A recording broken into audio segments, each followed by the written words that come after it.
Carthage must be destroyed, but today these Romans are going to destroy Samnites, or vice versa. I don't know yet. We're on with the next part of the Clash of Spears walkthrough. We are doing the putting it all together, I think what it's called in the rulebook, and they have some examples there. I don't have the Carthaginians or the Romans or the Gauls that they use, so what I'm going to do instead is kind of do a mini game where I put it all together. And I was able to construct, I'll just say this really quickly, in my office room here. I put two of our computer desks together and I made a table. You know, I was using a skinny, dinky little table for the other videos, and I didn't like it. I got rid of my nice wargaming tables, and then it just hit me, why don't I just combine these two? And it's not quite my 6x4 foot table, but guess what? It's amazing because it's big enough to play Clash on, and that's what we're gonna do. So I'm gonna explain to you what I've got set up here for this part of the video, and then we're gonna go through with it. Now, I did say in a previous video I wasn't gonna get right into the Clash of Spears stuff, but I kind of thought about it and said, you know, I should finish it, and I just kind of pushed myself to keep reading the rules and just clarify some things on my own. I think I have enough to play without boring everyone through flipping through rule books or anything like that. So that's what we're going to do today. So this is what we're going to do. We're going to zoom in and I'm just going to tell you what kind of troops I've got here. I've got some Samnite Javelin men. These are straight from the Samnite, the army roster that they have in the back of the book, towards the back of the book. And these are just Javelin men. They are armed with bucklers. I give them bucklers for extra defense. I've got a tier 3 commander. I don't remember what it is. He's meant to just be on one base here. But as you can see, I've multi-based him for other games, but he's going to be my commander for the Samnites. And then again, multi-based on here, maybe we can get a better shot in the front there. I've got some Samnite warriors, and they have no other upgrades. These Javelin warriors, and they have their skirmish specialists. We'll go through what those rules are as we play. And we also have these Samnites, and they have throwing spears. They have a shield overlap rule, wall of spears if they use their throwing spears, and they also have guerrilla fighter. And that is it. The tier 3 command is just basic. They are set out by these old ancient Greek ruins that are overrun by sheep, and there's a rusting Roman slave cage there. Over here across the river, we got the Roman forces, and I have 7 Hastati here. Now I've just kind of mixed up Principe bodies and armored guys. I've got a guy with a standard in the front. He doesn't mean anything, but they're just standard Hastati. They too have throwing spears. They have the rules shield overlap, wall of spears. They have impulsum. I can't say that word. The rule where they break up units with a pila throw, and they're also drilled. There's again a tier 3. I think it's called a decanus. It's a tier 3 commander, and then I just have some Velites here. They're just skirmish specialists. Skirmish specialists rather. And yeah, they're fielded out with these ducks here by the river. So everything here is set up. We're going to start playing just as you would Clash. I have all of their MDF tokens you get from the Kickstarter. There are action tokens. Each sword is basically their action. You have unloaded tokens. If you use a throwing spear especially, you become unloaded. You need to wait. You need to be ready with an action in order to reload. There's some multi-weapon spears here. I'm not going to really use those. And then there's fatigue tokens here. If I run out of these, I have other dice as well. So let us begin. Alright, so the first thing we have to do here is dice off for initiative. And since I only have like 2 commanders with 3 command points and a few units, I'm not even going to bother to bid for initiative. So there's the Samnite roll of 2. The Romans with the green dice here, they get to do a whole 3, so the Romans will be going first. Alright, so this lad here, he's got a command range of 8 and 3 command points. So he is going to have these Hastati make for the bridge here.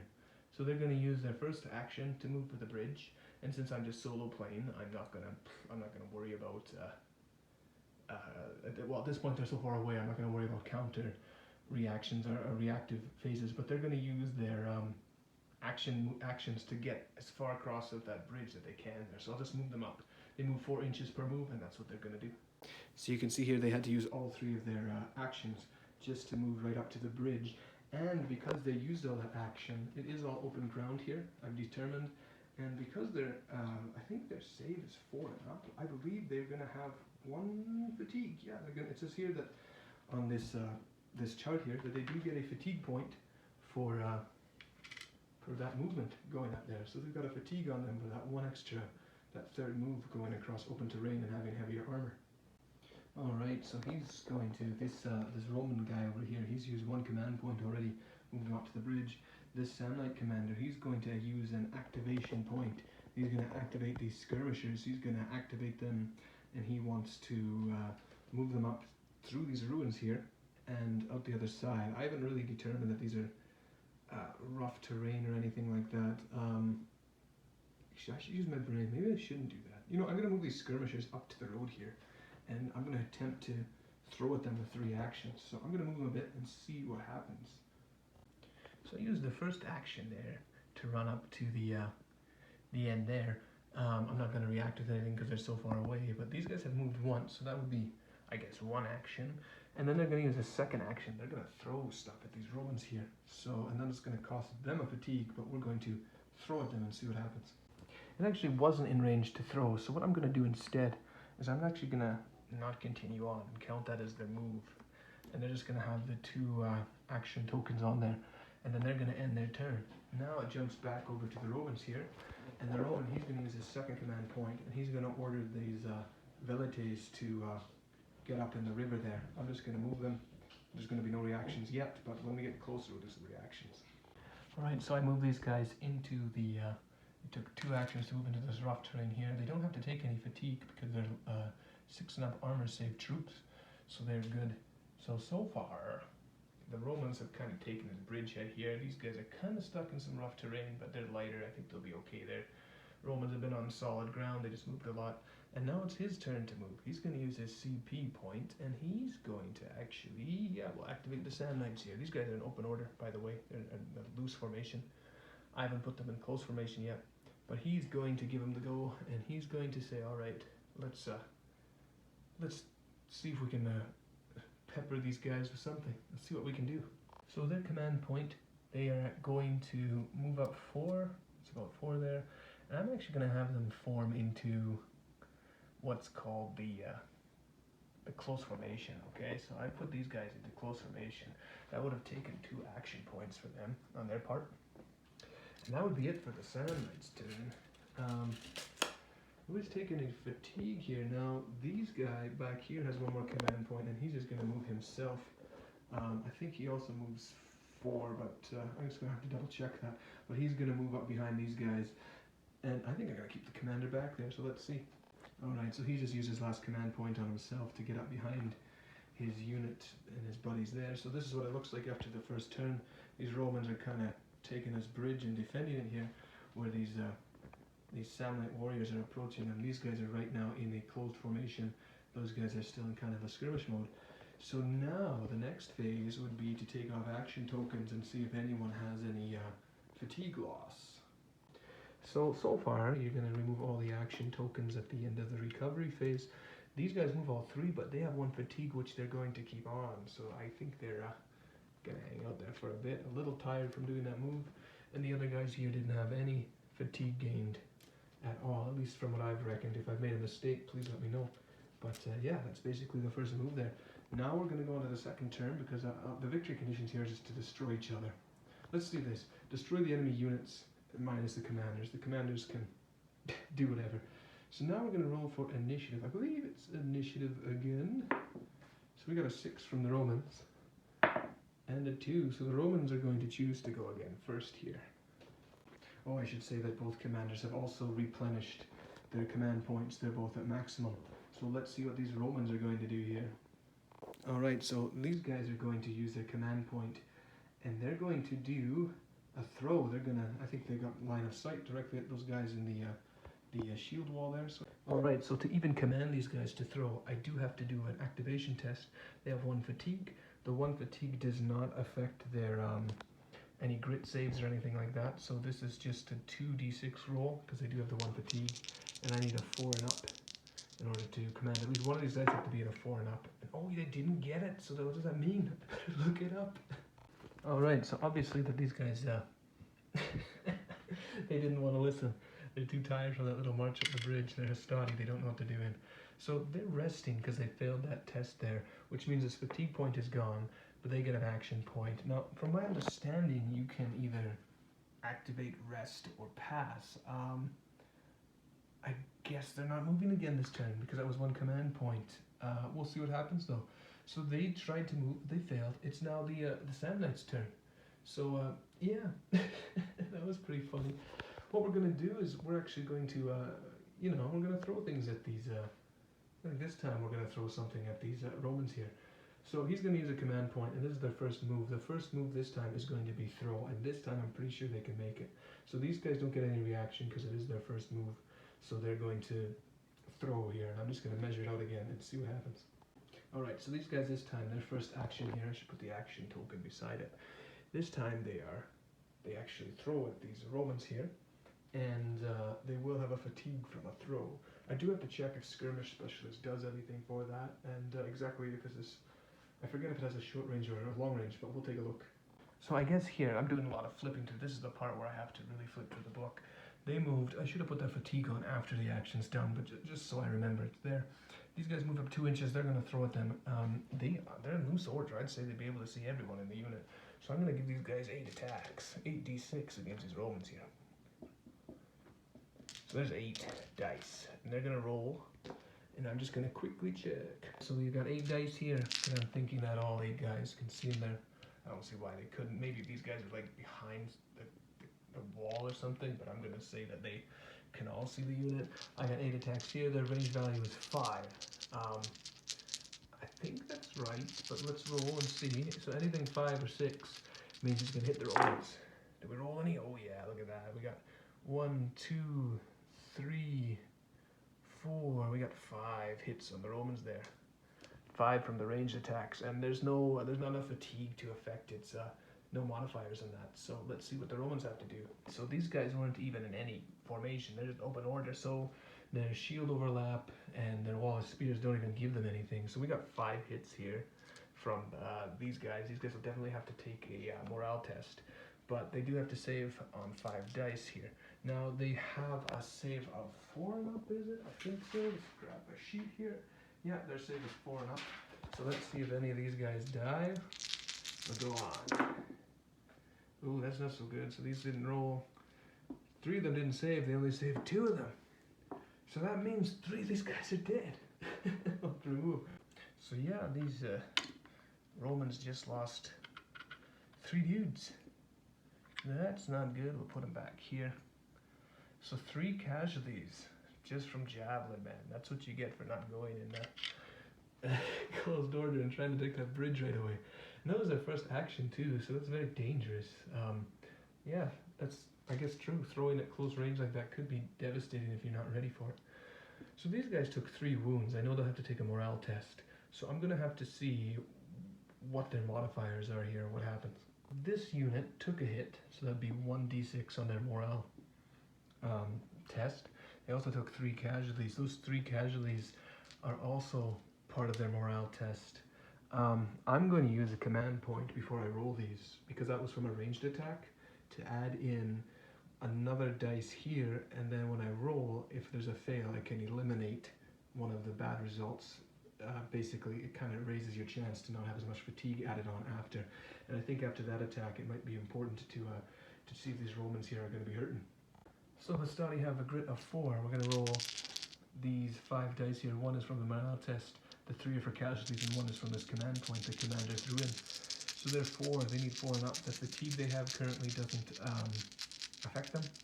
I should see if the casualties added any fatigue. I don't think they do, but I'll just double check here after I roll.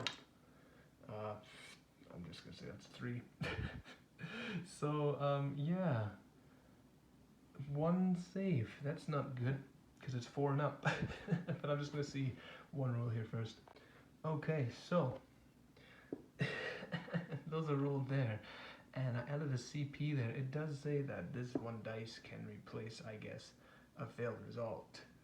So that means that these guys are going to take 3 points of fatigue. That's not good. So they are going to suffer some losses and have some fatigue there. I think that's how that works. I don't think they gain any fatigue from the actual casualties. It's from the morale test.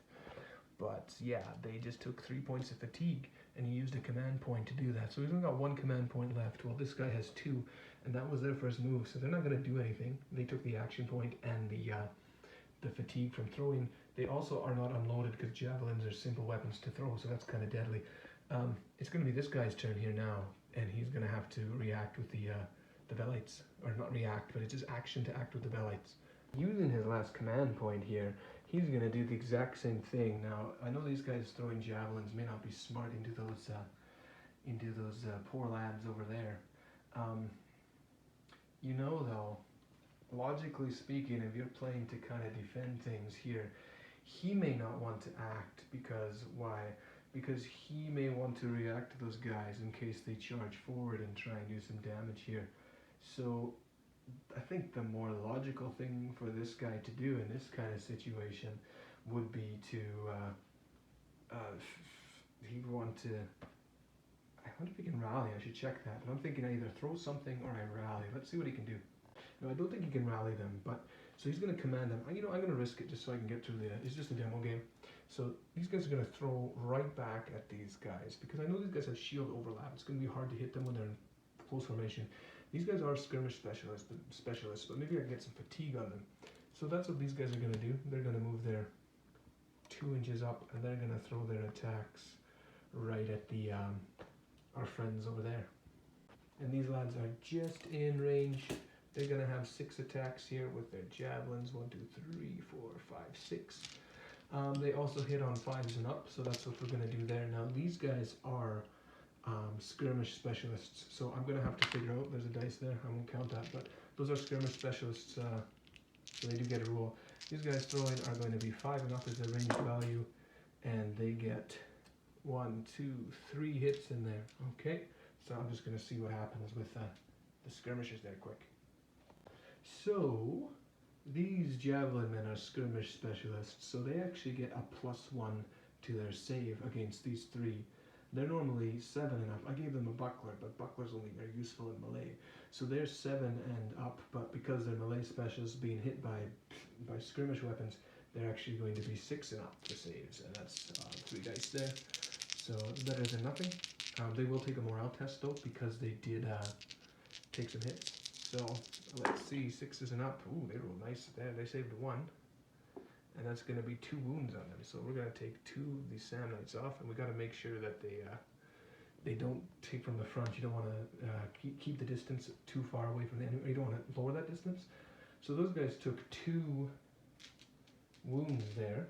Okay. And let's see if I can just do this based off memory now.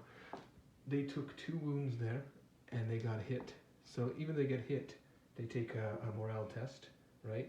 And then they're going to take the extra 2 casualties there to add on to the d6. I'm not going to give the command point to them, but they're going to have to roll here with their grit, and I don't think their grit is really high. It's javelin, and it says their javelin's only 5.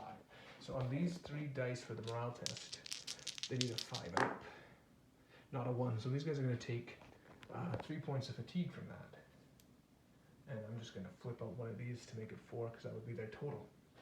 So yeah, they've got 4 fatigue now. They're a little more hurt than well, actually kind of similar to those Hastati there, but they've taken some damage, and that's the result of these guys throwing here. Now these guys are the command points.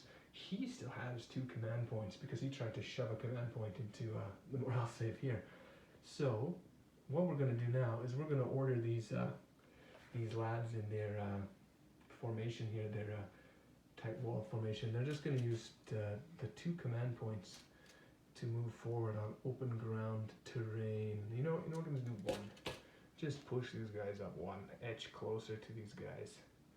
I could throw something. Now that's only 2 inches because they're in close formation. It's not going to count as a just 1 move there. But if I throw something at these guys here, I might get some fun times. Now I can't be within an inch. Okay, so I can't actually throw because if I end up within an inch of them, I think it doesn't count as what do you call it? I don't know what it is, but I'm just going to keep them there. You can't be within an inch of the enemy. So they're not going to throw anything, they're just going to march up, and they're kind of, I'm going to say they're a bit more of the, how do you want to say it? They're fresh troops, they're going to be ready for the next turn here. And the last command point that he has, this guy has no command points out here, so he's just going to pass. The last command point would be this guy. He's just going to move up here. I'm not going to bother putting on anything on him because he doesn't have anything to test. Okay. So far, that's how that game has worked right up to this point. I hope it's been clear so far. Let's just keep going. We're now in the recovery phase of things. So by order of recovery, we're going to see what the actions. This guy had one action token, and according to the book here, if you have a current action token, you remove 2 pieces of fatigue, so those are gone. They've only got 1, because they did rest and take some wounds, I suppose. These guys will lose all their fatigue, because they just lose the 1 action token. These guys never had any. This guy would lose his. Now, this unit here has 4, and they only used 1 action to do the throw, so that's going to reduce them by 2, so they've only got 2 fatigue. Okay, so now we jump back here and we see things are closing in, and they haven't quite killed each other.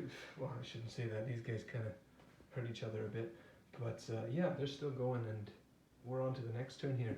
So the Romans had the initiative last time, and I removed the action tokens from them first, as is proper. So they'll roll first for initiative. Let's call that a cocked die. They roll a 3, and the Samnites here are gonna roll a 1. Okay, so the Romans are still gonna pump along first here. And I think it's worth noting that, like, when you get in so close, you probably don't want to give up your initiative. You can choose to give them the go first, but since they're so close, 1 action can get in, and you can't react to the first action of a unit. So you probably want to take the first turn when you're so close anyway. Alright, so this guy, Roman character, is going to activate this unit here. He's going to use his first command point, and he's going to order these guys to charge. You know, at this point, I'm just going to have them run into the skirmishers. Maybe they'll kill enough guys, and something will happen here. Now, these guys here, they have to do a test because they got a fatigue on them, and it's a good test against 4, and they get it. They pass it this time, no problem. So they're able to activate. That was the activation test. So they're going to move once, which would be 4, and then do a charge. So these guys can't react on the first thing, or can't try to take the initiative. So these guys are going to move up to about here, and they're in loose formation when I'm doing this. I'm crazy. Just going to send the Romans in there. They get no fatigue from this because it is just one move in kind of the open terrain here. And then their next one's going to be an attack. But I'm going to have these guys react with a CP point here. So this guy's going to use a command point here. He's used 1 to activate. This guy's only used 1, so I just have to remember how many command points they have. He's going to use a command point to have these guys activate. They have to do a grit test on a 5 on 1d6 to react, and their current fatigue doesn't affect their grit. So they've got 2 fatigue on them. They need a 5 and up, and they don't get it, so they're not going to react. He loses his command point, and these Romans here with their next action are just going to slam into them. We're going to do some fighting here. So I'm just going to move all these guys up here. They're all going to be fighting these skirmishers here. So this is our first melee of the game, and let us see what happens. So I should just point out here that actually their fatigue wouldn't come on until they've actually done the attack. So their first move wouldn't have any results, but they're going to have 2 actions because they moved in and attacked here. They're attacking, and I'm going to have these guys use their fancy bucklers to defend. And defend will add a bit of a... Defend here is going to add an action token to these lads, but it's not going to add a fatigue point. And now what defend does is 1d6 per hit up to the number of attacks on the defending unit versus combat stat to cancel hits. Okay, so what we're going to do is we're going to roll these Hastati's attacks, I guess 4 of them, and then they're going to roll 4 to try and save it. So the Hastati here have 4 and up on their dice, so in their attack they're going to roll on, it's not on all other attacks, so they're going to roll on the 4 dice, 4 and up to hit. They only rolled 2 hits there, so there's 2 against them. And now what happens here is that because they're defending, these javelin men have to, they defend 1d6 per hit that was not cancelled. Okay, so no, that's not it. 1d6 per hit of the number of attacks on the defending unit versus combat stat. So they have to use their combat stat to try and to prevent these attacks from coming in. Now these javelin men are 5. And this is the defense roll here. This is from them defending. So they're going to roll, and they don't roll any. And now they also get their normal buckler. They got bucklers, remember, so they get 6 and up to save. Oh, they saved 1, okay. So they take 1 casualty here. Put it behind there. Now that would be it, and I guess the Romans there won the fight, and we're going to put this action token in the fatigue for the attack, and I already put the action token for the defend here. So yeah, these guys will be taking a morale test here. Alright, so what happens here is that these guys are going to take 1d6 for the morale test because hits came in. These guys don't have to do any because they won, but this guy's going to take 1 for that. They lost a casualty, and they're also on open ground, and they're melee specialists. So they unfortunately are not melee specialists. If they're melee specialists, they probably wouldn't have to, but they're skirmish specialists, and fighting melee isn't fun. So their grit is only 5. They have 2, and it doesn't quite affect their grit test yet.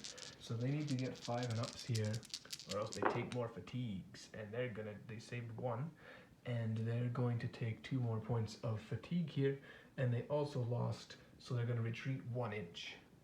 Defenders always retreat 1 inch, apparently. So they're going to move back 1 inch away from these Romans. So it's now this guy's turn, and he's going to order these guys. And he's not going to order them, because he's going to use a command point to have these Samnites move. These Samnites actually don't have to do any tests because they don't have any fatigue points. So their first move is going to, move forward 2 inches towards the Romans. I think that's a legal move. The book says you can move 2 inches up a bit. Their next move would be to close in with these Romans and start fighting them. Now, these guys are out at 8 inches from their commander. They could react, but what I'm going to do is I'm going to have these skirmishers try and take the... this is the first move there. I'm going to have these skirmishers here, which are still within 8. He's going to use a command point to try and do the reaction test, and their reaction is... it's a 5. And up. They don't get it, so they're not going to react, which means that these guys are going to do their slow... That doesn't turn quite like that, but yeah, they'd be in close formation, doing a charge, I guess, into the side of these Romans here in the tight formation as well. So let's see what happens. Okay, so you'll have to correct me if I'm wrong while gaming this, but I read that when you're moving to attack and you're from a closed formation, moving into attack, you can choose to break into open formation. I'm not going to. I'm going to just leave them like that, and they're going to attack the enemy here. I also read even in a closed formation, everyone attacks. If that's wrong, let me know. But that means all 8 of these guys are going to attack on the Samnite side, and I'm going to have the Romans try to defend here. So there's no flank since they were open order. So 1, 2, 3, 4, 5, 6, 7, 8. There's 8 dice here from this attack, and 1d6.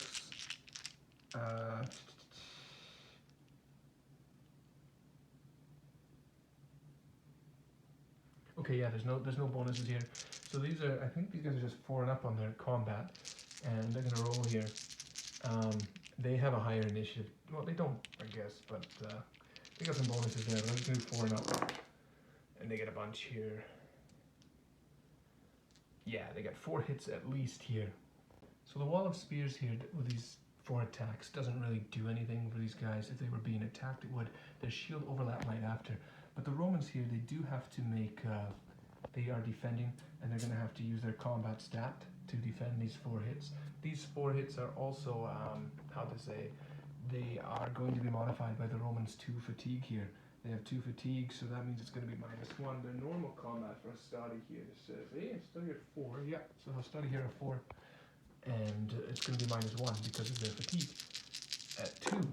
And they didn't save any there. That's bad. So they're going to take 4 casualty, and guess what? That unit is wiped out. There's only 4 in there. Oh wait, no, they still got armor. Let's not jump ahead. There's still 4 to go. Okay, so they still have armor. That's right. They have to also do their. They also have to do the defending roll, and they do have a 4-up armor save, I believe. Okay, so their save is 4 and up, and it's not modified. You need to have fatigue 4 to be modified, so they do get a 4 and up save. That is a bit better. That was a 6, so they saved 2 here. So these guys took 2, and they died. Let's move those guys out, and they're gonna have 2 fatigue on them there. Yeah, not 2 fatigue, but they took 2 wounds there. Okay, so I got too much Hail Caesar in my mind. I thought these guys were fighting back, but they're not. So they took 2 wounds there, despite trying to defend. So they got a hit in, and they took 2 more wounds. So I think this guy's a little far out, so I'm not going to use a command point on them. I think you might want to use the last command point to try and get something in there. I I'm taking some time to read the rules in between as I go here. I actually forget how many command points he has here. I think he's only got. He spent one to try and react, but he failed. So he can still react. He can still do something with these guys after.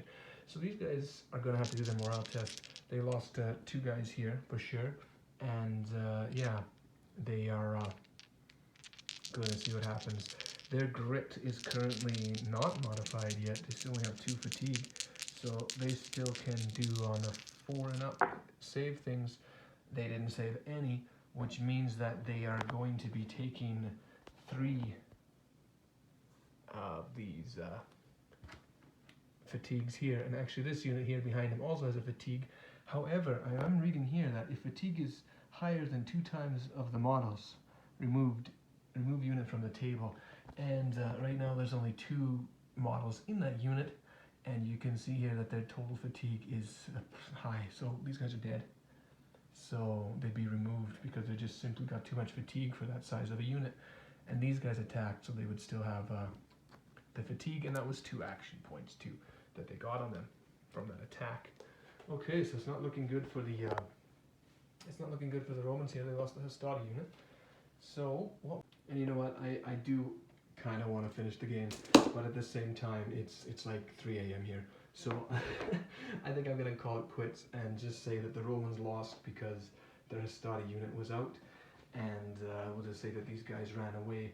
These guys might be able to catch them, but yeah, that's what I'm gonna call the putting it all together. I think we got a lot in there. We got some melee, we got some formations going up, we got movement and what happens. Throwing especially was important. So beyond this point, there is some scenarios they talk about in the book to play with.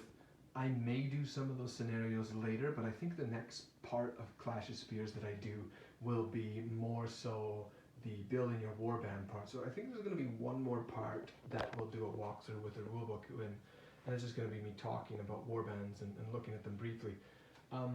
But other than that, yeah, thank you guys for watching. I hope that this little bumbling of me walking through the of the game for one of the first times here while recording made sense. Please let me know if there's any mistakes made, but I hope that if anyone hasn't played, they can at least get some idea of how Clash will look in the game.